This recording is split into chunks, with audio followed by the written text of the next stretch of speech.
Welcome back to our channel, where we bring you the latest tutorials and tech tips. In today's video, we're going to explore the world of Docker and show you how to install Docker on Ubuntu-based operating systems. Whether you're a developer, a sysadmin, or just curious about containers, this video is packed with valuable information to get you started. So let's dive in. Installing Docker on Ubuntu is easier than you might think. We'll walk you through the step-by-step process to ensure you have Docker up and running in no time.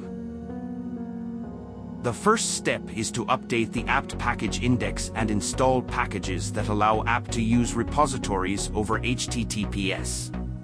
Open the terminal and enter the following commands. To update the apt package index, type sudo apt-get update and hit enter. This ensures that you have the latest package information from the repositories. Next, we need to add Docker's official GPG key, which ensures that the downloaded packages are authentic. Great. Now, we'll set up the Docker repository. Enter the following command to add the stable Docker repository for Ubuntu. With the repository added, let's update the apt package index once again to include the Docker packages.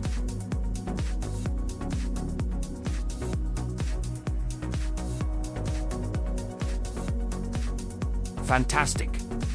We're now ready to install Docker Engine, Containerized, and Docker Compose.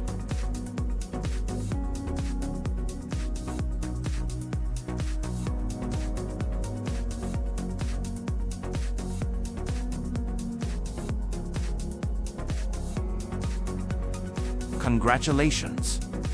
You've successfully installed Docker on your Ubuntu-based system.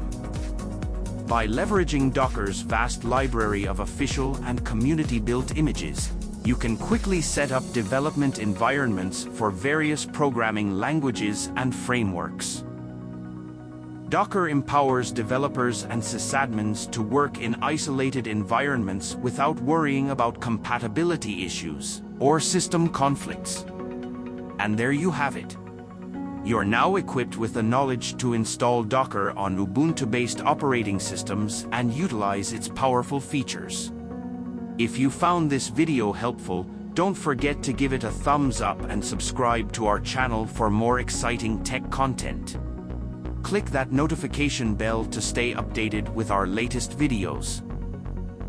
Thank you for watching, and be sure to check out the video description below for additional resources and links. If you have any questions or suggestions, leave them in the comments section. Until next time, happy Dockerizing!